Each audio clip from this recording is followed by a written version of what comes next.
classic coach.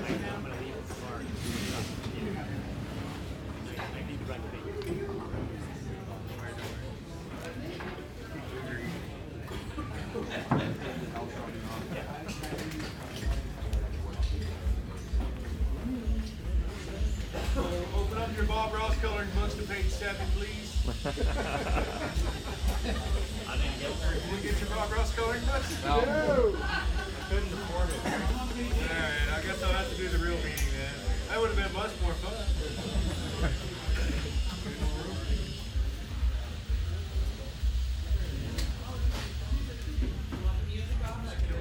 Hey, you guys in the garage! Try to keep down any unnecessary noises and grinding and other noisy activities for the next little while, please. Yes. Yes? I can't believe they even let Sarge for party in here. That's too risky. Can we fix that next time? Alright. So you guys are all here because you are new to lemons. I'm going to treat you like you've never raced anything in your life, and that's true for most of you. Some of you may have raced other things. But forget about all that other stuff. We do things a little differently here. So we're going to go through all the different ways that things could go wrong this weekend, and I'm going to tell you the things that you should do and the things you should not do. You guys will get a chance to ask questions at the end of each section. Try to hold your questions until I give you a chance to ask them. But please ask questions. Everyone should leave here with a total understanding of what you should and should not be doing this evening. And if you leave here and you're confused about anything, it's your fault. So don't be afraid to ask questions. Sometimes I forget things, and if I don't bring it up, please feel free. All right, we try to keep things simple here in Lemons.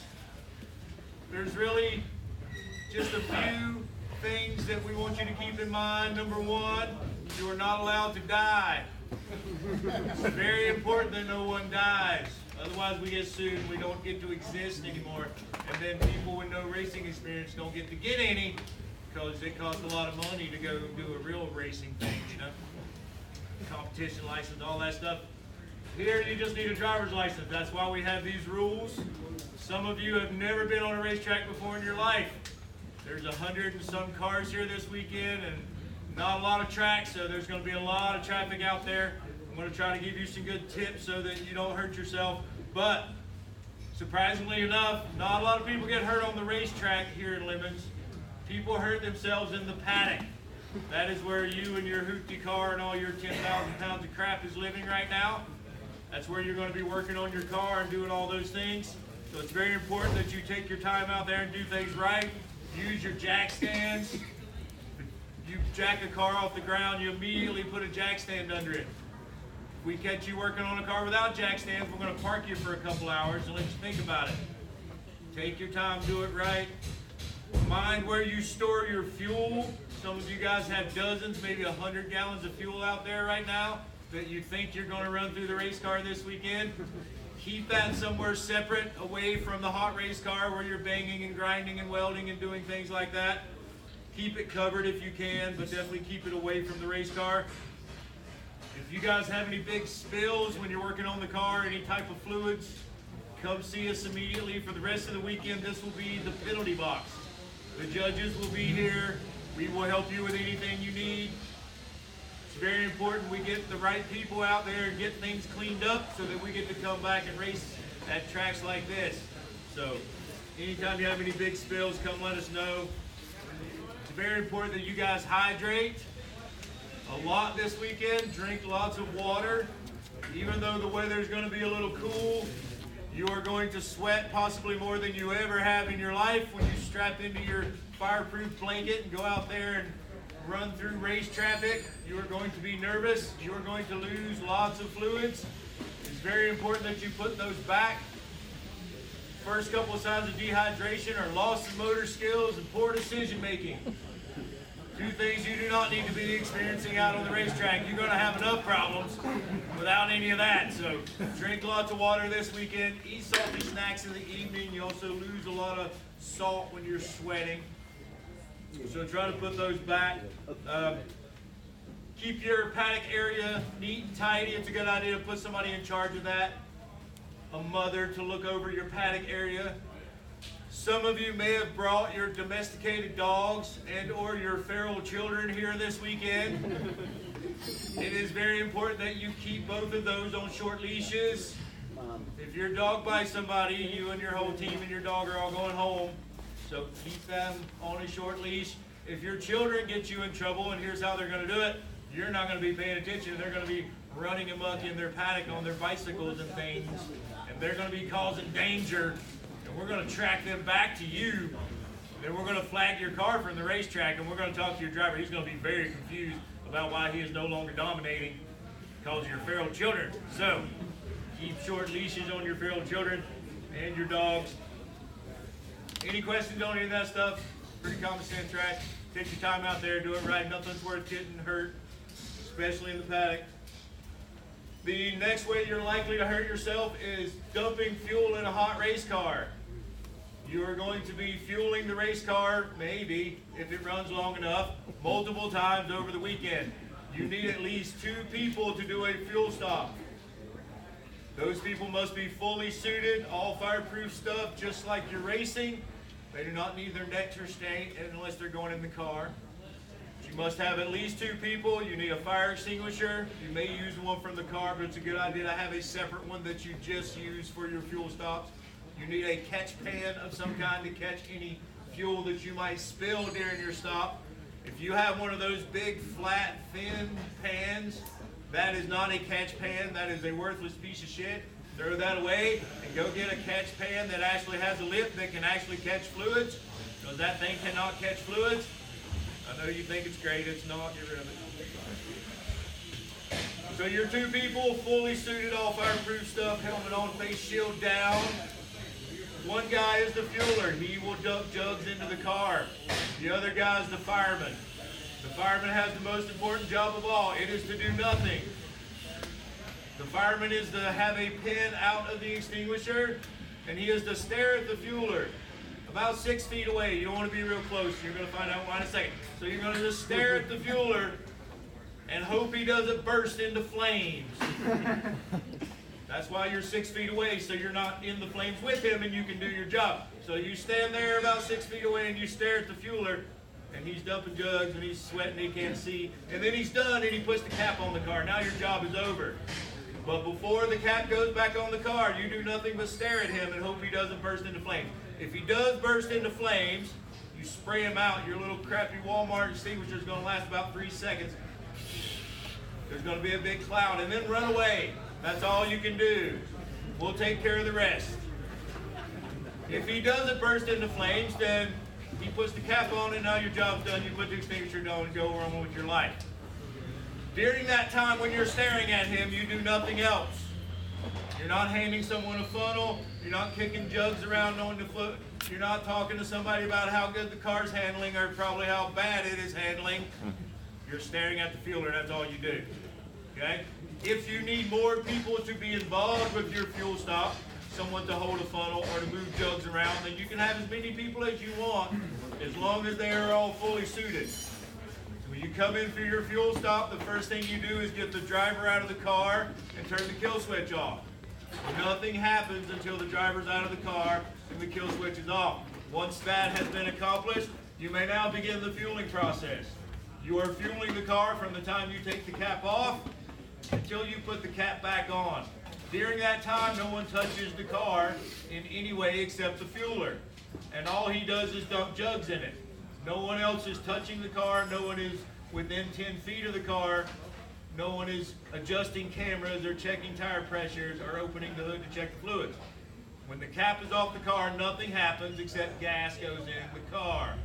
When all the gas is in the car, you put the cap back on. Now you may do all those other things that you were thinking about doing when he was dumping those jugs. Checking your tire pressures, whatever you got to do. Strap in a new driver, adjust his mirrors, and send him out to have fun. Okay. The penalty for fueling infractions is 2 hours parked. If you screw that up, if the fireman is being bothered and not able to do his job, if anyone touches the car, if you don't have your face shield down, if you do anything other than what I just explained, it it's 2 hours apart, and it hurts when you got a good race car. You just get to look at it for 2 hours. It ain't worth it. So take your time and do it right. Remember, these people have never done this. You have no experience. So, questions on the fueling process. Now's the time. Go. The pumps will be open. If you want to fuel your car at the pumps, take the driver out, turn the kill switch off. Beyond that, you can treat it just like a gas station. You don't need gear, you don't need a catch man, you don't need a fireman. Just no one in the car and the switch is off. That's fueling from the pump itself. That's not carrying your jugs over to the pump and dumping those. If you're dumping your own jugs, you're doing it in the paddock area in those conditions. All right, questions on fueling? Does anybody know what the octane rating is on the pump over there? No idea. That's a track thing. Can we refuel at the paddock?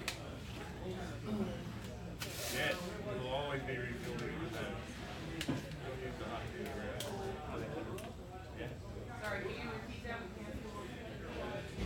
We do paddock fuel here, right, John? It's not hot pit. No, it is hot pit here.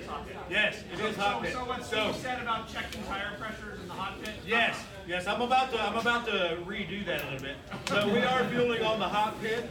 So during your fuel stops, you are only allowed to add fuel and a driver. Ice and water to your cool suit if you're running one, but probably you're not running one. Probably you don't even have one, maybe you do. So any other work, testing tire pressures, fluid checks, any of that, you have to come in the paddock and do that in your paddock space. So if you're fueling on the hot pit, and during the race you will only be allowed to fuel on the hot pit. Right now when the track is cold, in the morning before we go green, tomorrow evening after checkers, when the track is cold, you may fuel in the paddock. Suit up, have a fireman. But when the track is hot, you may only fuel on the hot pit, and you may only add fuel, water and ice, or a driver. No other work on the hot pit. Any other work has to be bring it into the paddock, do it there, and then send the driver back out. Okay? Anywhere there's space. There will be a coned off area. It will be very, yeah, you will be able to tell where the area is. It'll be right along the main straight between the two gates. And it'll be coned off. There's no assigned places. You just pull in, pick a space. Hopefully your team is somewhere nearby. You have a big something on a stick to shake at your team, like real NASCAR guys. Just don't drive like NASCAR guys. We'll get to that in a bit. All right, other questions on fueling? Now's the time. Okay, make sure you get the guy out of the car, turn the switch off. When the cap comes off, nothing but fuel until you're done, then the cap goes on. Put the driver in, strap him up, send him out. If you need to do ice and water, you can do that on the hot pit. Everything else, come into the paddock, do it there. Okay, the next way you are likely to hurt yourself is the improper use of all that fancy safety equipment you just paid a lot of money for. The thing I want to talk about first is your 5 or 6 point harness, the belts that hold you in the car. It is very important that you use those correctly. None of that other stuff is worth a damn if you're not using your belts correctly. That is what keeps you in the car. Loose belts will kill you. If you don't believe me, you can go ask Dale Earnhardt. Oh wait, he's dead. You can't. Because that's what loose belts do. They kill people. Don't be Dale Earnhardt. Go home to your family like you came in here. Might not be perfect, but it's better than the alternative. So, when you leave here tonight, go to your car, strap in every single one of your drivers one at a time, and find the proper adjustment for your crotch belt, the submarine belt, one that lives down here. You need to get that adjusted so that it is as low as possible on your biggest driver, or the one with the most beautiful meaty thighs, so that it's not too high on your smallest driver. That buckle, when you're all strapped in, should be right here, between your junk and your belly button, nowhere else. The lap belt should lay flat right across the top of your thighs, not pointed up to your sternum like the Great Pyramid. If you don't have your buckle way down here, we're going to find you and we're going to send you back to the paddock. And you're going to get to go fix that while the race is going on. We check every car before they go on the track, every time. And we look for that. So Go put in your biggest driver tonight and adjust that thing down so that he can just get it clipped and just have room for his junk without dying in the car, so that it's not too high on the rest of your people. Some of you guys may have a huge range of sizes of people. I used to have a driver that was 6'4" and 160 pounds, and a driver that was 5'3" and 260 pounds. And I had to run 2 sets of shoulder belts, because there just wasn't no adjusting between them. One guy sat way up here and was that thick. The other guy sat way down here and was this thick. So we had to run 2 sets, and you may discover you have to do that too. But for tonight, start with your crotch belt, get that as low as you can on your biggest driver, so that it's not too high on your littlest guy. And then when you strap your drivers in, and you should strap them in, when the driver's getting strapped into the car, he should be doing this. You should have one person on each side strapping him in. He cannot do it by himself. Hook him all up. Start with the lap belts. Pull those down as tight as you can right across the top of the thighs. And then cinch down the shoulder belts. Make sure you're properly routed through your head and neck restraint device, whatever kind you use. And strap them in there tight.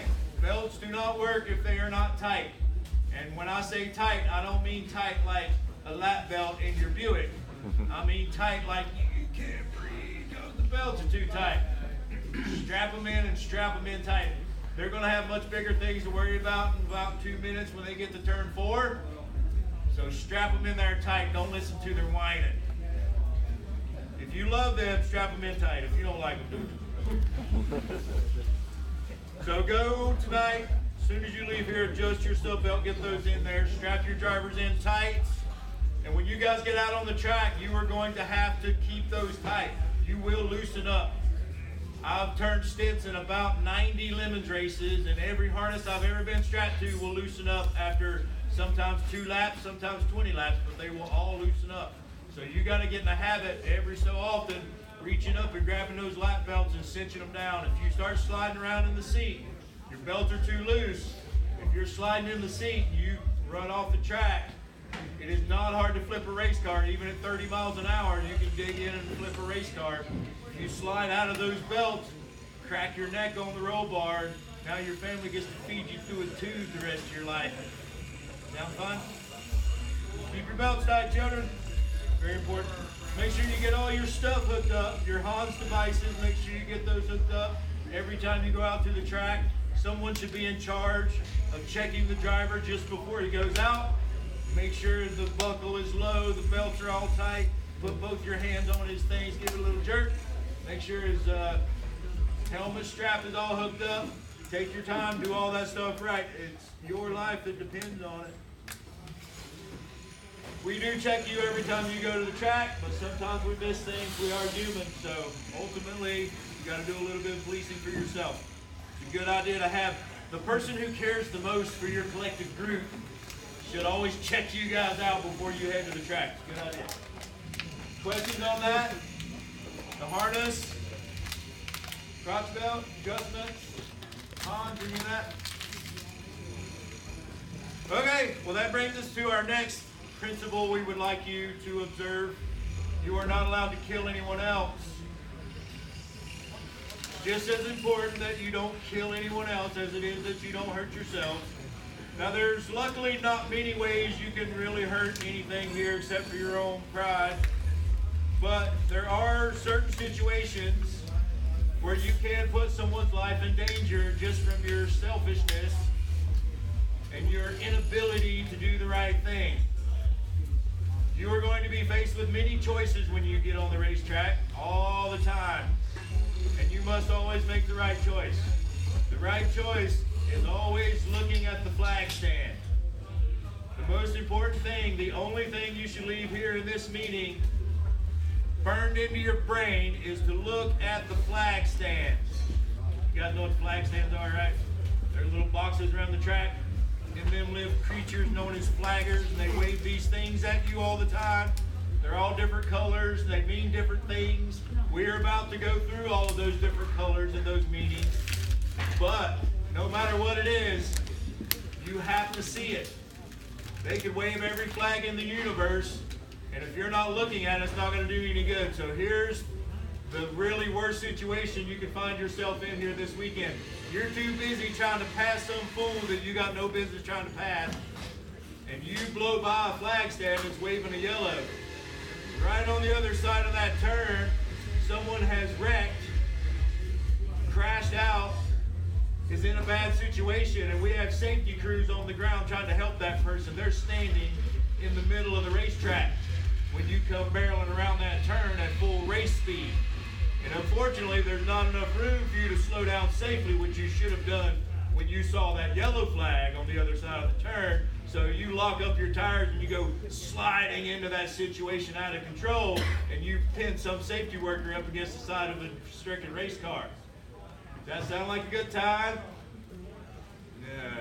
So, to avoid that, we have these things called flag stands, and we have these things called flaggers. And they're going to be waving flags at you all the time, every single lap. There is a potential that any one or all of those flag stands could be waving little signals at you. You have to see them every single time. So I'm going to tell you about all the flags. Again, we try to keep this very simple. There's really only 5 that you must know. There's one more that you should know. There's another one you might see. I'm going to tell you about it. It's just going to hurt your feelings, but I'm going to tell you about it. Green means go. Means the track is hot. You are free to pass. We will only show green at start-finish, only at the beginning of a session or after a full course caution. The red flag means stop, but the red flag does not mean come to a screeching halt in the middle of the racetrack. If we throw a red flag, there is a very serious situation on the track. There's a big fire, there's been a hard crash, a rollover, people's lives are at risk. And we need to get all the equipment out there as quickly as possible to help save them, and we need everyone out the way so that we can do that. So if you see red flag come out, the first thing you should do is check your mirror and wave the guys off behind you. There's a few hand signals we're going to talk about in a little bit. This is one of them. This means don't hit me, asshole. If you see caution come out, or you see a red flag come out, or some jackass spins his Porsche right in front of you, you do this so that the guy behind you doesn't hit you. Believe me, this will save you many bent bumpers. So, you see a red flag come out, you check your mirror, you wave the guys off, and then you come to a controlled stop on the edge of the track near a corner station if possible. Now what I mean by if possible, if you see that big situation, the rollover, the fire, the massive crash, don't drive through it to get to a corner station. But if you're on the other side of the track and you have no idea why the red flag is out, then you wave the guys off, you controlled stop, where you can see a corner station, or when you come to the end of a long line of cars that's already parked, then you just join that long line of cars. And you sit there until, if you can see the corner station, they'll put away the red flag and they'll bring out the yellows and they'll tell you to start moving. If you can't see that, if you're at the end of the long line of cars, then you just stay there until that long line of cars starts moving. You might be out there 2 minutes, you might be out there for 2 hours. Just depends on the situation. Likely you won't be out there very long, and we very rarely have them, but it's very important everybody does the right thing. So when you see the red flag, wave them off, controlled stop, edge of the track, near a corner station, but don't drive through the big situation to get to a corner station. Okay? The white flag means there is a slow-moving vehicle on the track, and it is right in front of you. The white flag will move around the track with that slow-moving vehicle. So if you see the white flag waving, there's a slow-moving car. It might be a race car. It might be a safety vehicle. Either way, your job is to put your eyes on it and pass it safely. Notice I said pass it. Do not pile up behind the slow-moving vehicle. If it's a yellow flag, then you will be under caution. There will be no passing, and you will have no choice. But if it's a white flag, the vehicle will be moving. It will be moving exceptionally slowly, and your job is to pass it without hitting it. Now, in the case of a safety vehicle, and this goes for all the time, mind your manners around the safety vehicles. The last thing you want to do is piss those guys off. Number one, they all have radios and they all talk to each other. The guys in the corner stations are the ones that give out the flags when you put your wheels off and when you do silly things. And if they're already pissed at you, if number 35 tried to kill me comes over the radio, then every one of those guys is going to be looking for number 35 for the rest of the day. It's just human nature. So anytime you see safety crews out on the track or safety vehicles and they're driving on the track, give them the utmost courtesy. Pass them single file as far away as you can and at no more than half throttle. Do not go screaming by a safety crew or vehicle at full throttle ever. You just tried to kill them. That's what happened. You could be on the opposite edge of the track, 12 feet away, but if you go ripping through there at full throttle, you just tried to kill them. So, white flag, slow-moving vehicle, pass it safely. Wait to the end. Yellow flag, there are two forms. A single waving is local. You are under control of that flag from the time you pass the station displaying it until you pass the incident. The incident should be very clear. It will be the broken down car on the side of the track.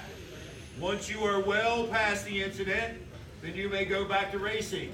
Anytime you're under caution, there is no passing. As soon as you see the caution coming up and ahead of you, you should start checking up, work yourselves into a single file line. Stay that way until you get past the incident. If you are not 100% sure you have passed the incident, sometimes the incident goes away between the time they threw the flag and the time that you got there. So if you go around the turn and there's nothing there, and another turn, there's nothing there, and then you see another corner station that's not waving the yellow, then the incident has gone away. You may now go back to racing. A double yellow, two hanging yellows is full course. Again, as soon as you see the yellow, check up, get in line. No passing, stay in line until those cautions are removed. When we go back to green, we will show green and start finish. Everywhere else, those flags will simply be lifted and put back in the penalty in the corner station. If you're paying attention like you should be, looking from corner station to corner station all the time, then you will probably see them put those behind the wall. If you do, then you are good to go. If not, probably a Camaro is going to come screaming by in a second, and then you'll know you're back to green. So, single waving is local. You're under control of that from the station till you pass the incident. Well past the incident, full course. Stay in line until it goes away. We'll show green and start finish. Everywhere else, we'll just lift those flags. The black flag, we use the black flag to get people off the track who have been naughty. So there are two forms of black flag. There's the penalty black flag, and that will be shown at start finish and probably somewhere in the back section over there. If you see the black flag waved angrily in your face, they'll show it to you like this, and then they're going to point it at you when you drive by. Eventually, they're going to put your number on a big board, and they're going to show that to you. When you see the penalty black flag, it means come to the penalty box. So you will exit the track, you will drive up this side of the garage, in here, and we, the judges, will tell you what you have done wrong. You probably already know, but in case you don't, we'll tell you what you've done wrong. Maybe you did nothing wrong. You might get black flag for leaking or smoking, dragging things. There's lots of reasons to get black flag, but probably it's because we saw you take the mirror off that Miata. We want to talk to you about it. Whatever it is, when you get the angry black flag, you come to the penalty box. Now the other form of the black flag will be black flag all. If you see black flag at 2 stations in a row, you're going to see it at the next one, and you're going to see it at the next one. When you see black flag at 2 stations in a row, check up, form a single line, exit the track next time by, go to your paddock and park and wait for instructions.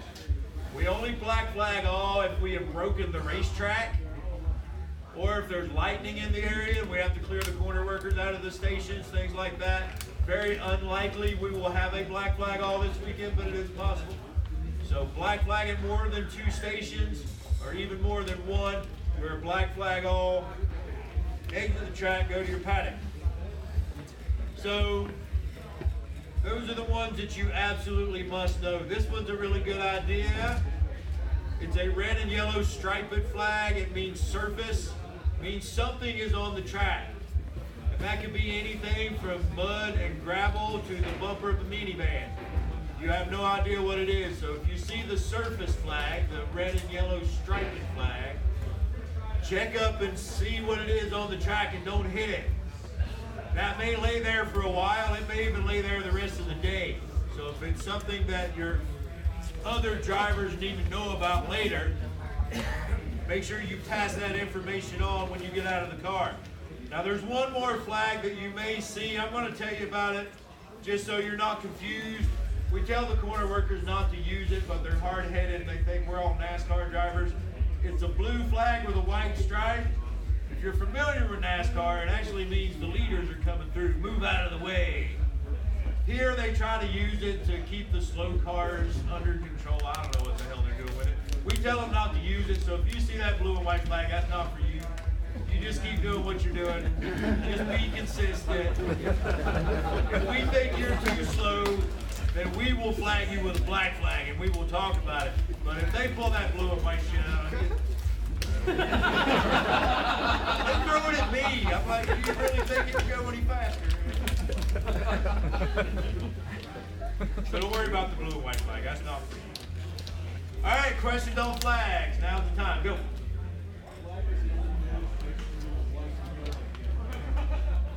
Yeah, that's very rare that the white and yellow happen together, but if it does, that means there's a slow-moving vehicle and you're under caution.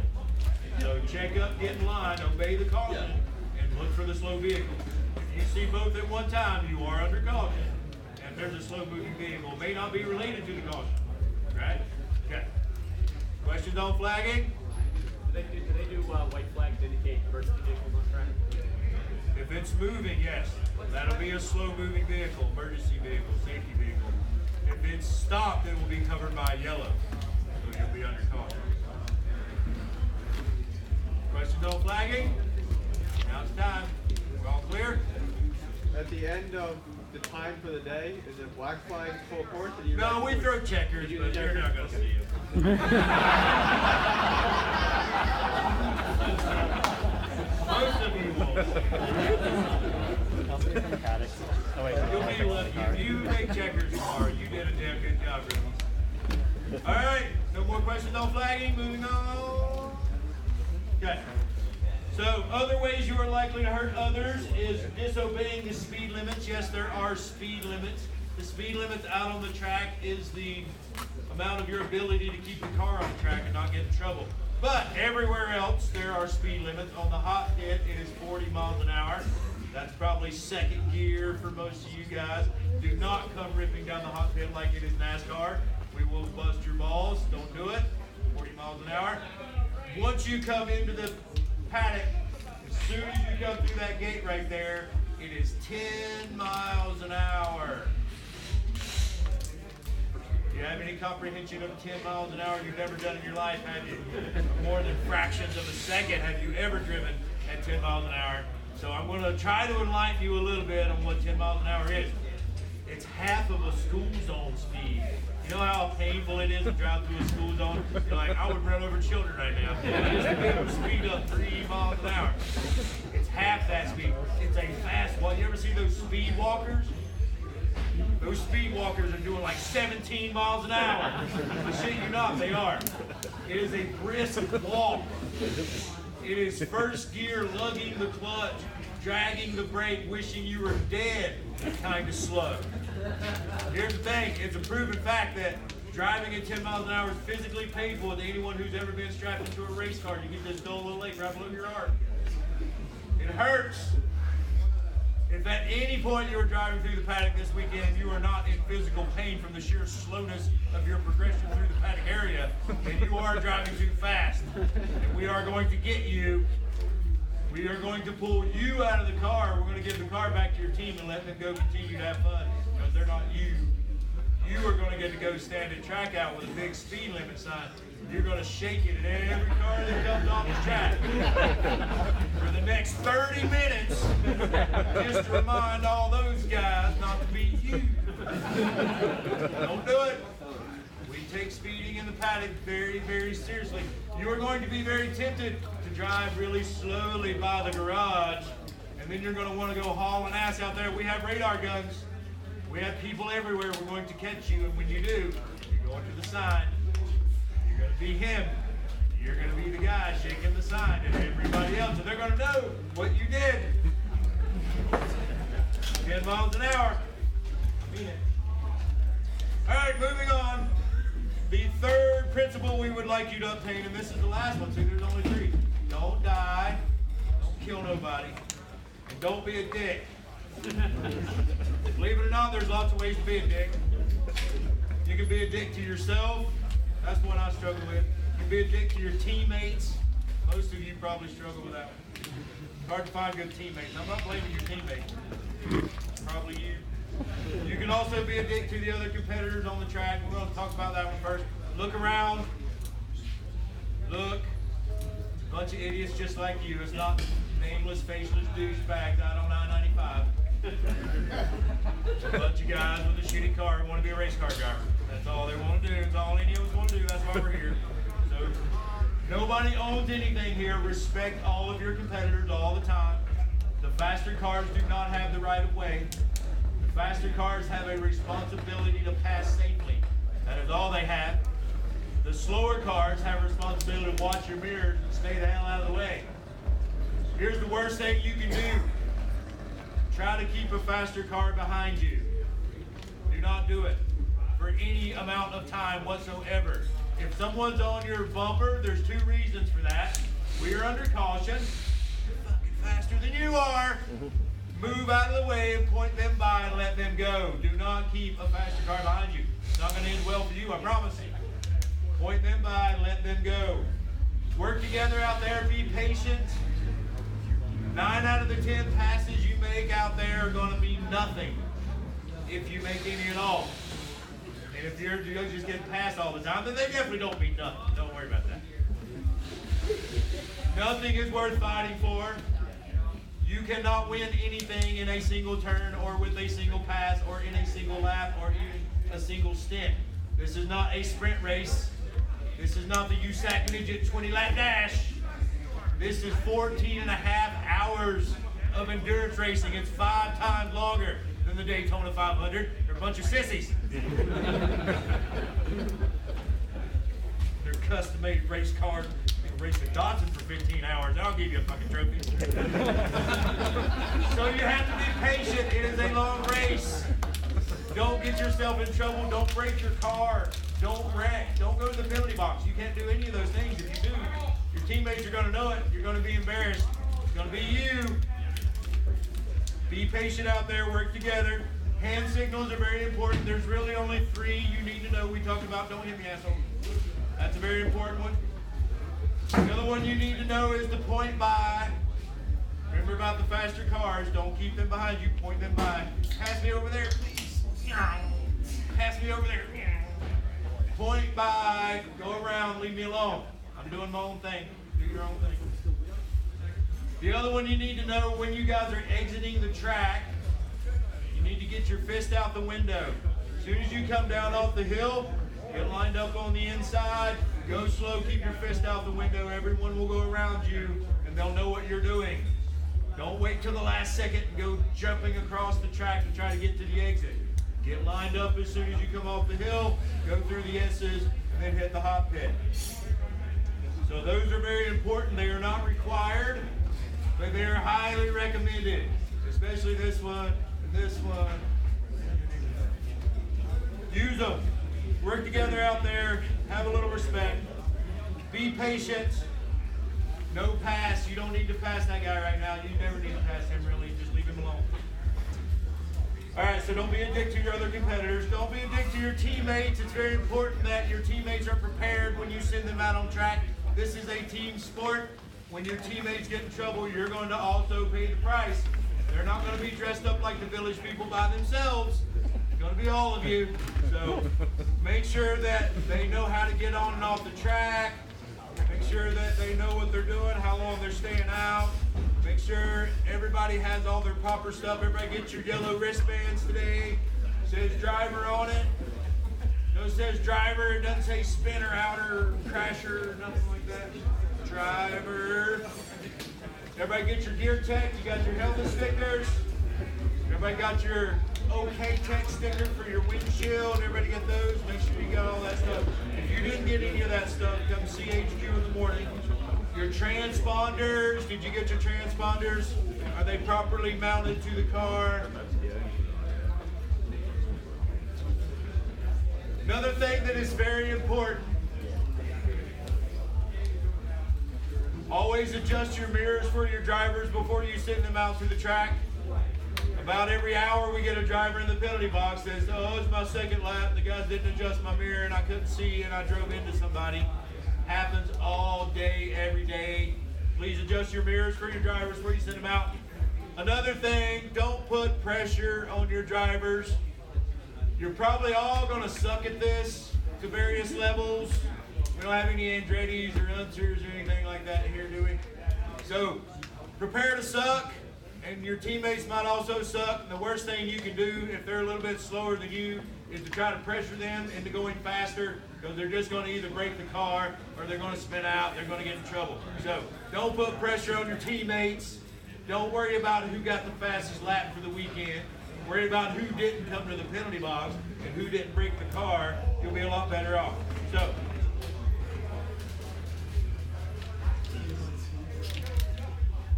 make sure you operate as a team. Make sure everybody's prepared before they go out.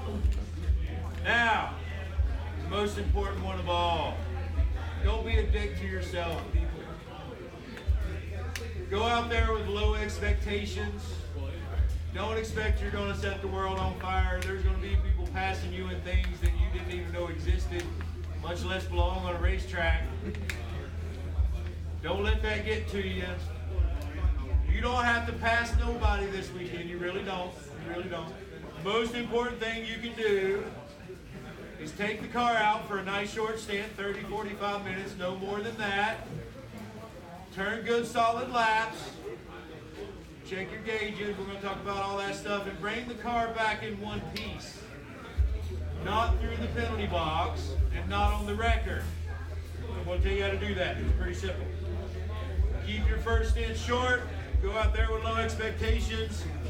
Keep your priorities in mind. It's very simple. Look at every flag stand, every single lap. That is number one and by way more important than anything else. Number two, don't hit anything. No contact. Don't get close to stuff and you won't hit things. You don't hit things. There's actually quite a few things to hit around here besides the 115 race cars. There's walls and tire barriers, lots of other things. And control yourself. Keep the car on the track, all four wheeled all the time, and pointed mostly in the right direction. That's all you have to do, those three things.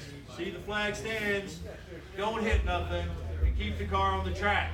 Do that for 30 or 45 minutes and bring the car back without breaking it and without getting in trouble. That's a total victory. That is absolutely the best you can hope for.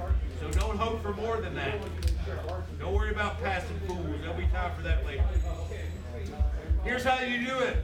Situational awareness.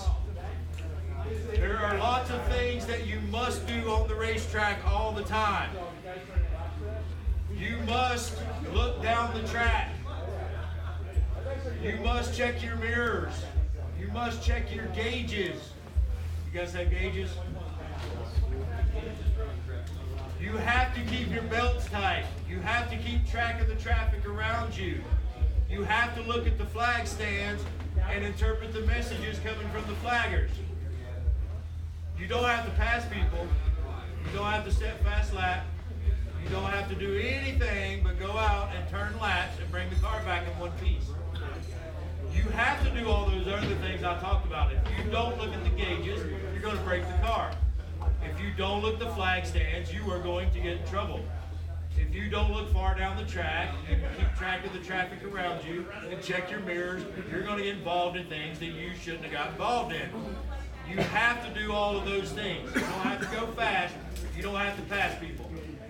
You have to master the basics of doing all of those things all the time.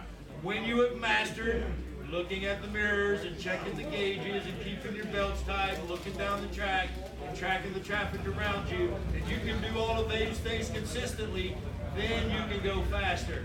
Don't try to do it the other way. If you try to do it the other way, you're going to end up in the dirt on the other side of some turn out there. We're going to have to come tow your ass out and then make you dress up like Mary Poppins. You're not going to get any better. If you're not completing every single lap that you start, no matter how slow it is, it doesn't matter how slow it is. If you complete it, if you spin out and don't complete that lap, you're coming to the penalty box. You may have broken the car. You're going to be embarrassed. Your friends are going to say, dude, you suck. Why'd you spin out? You don't have to spin out. If you don't push it, you won't spin out. You'll complete your lap. They won't know. There's so much traffic out there. There's no such thing as a consistent lap at a limits race. They're going to have no idea that you were just being sensible and staying on the track, which you should do. So, master the basics, do those things, and when you master those, then go faster. Then go fast to the point that you're just not losing control. As long as you're not losing control and not hitting things, you're looking at all the flag stands, you can go as fast as you want. But master the basics first.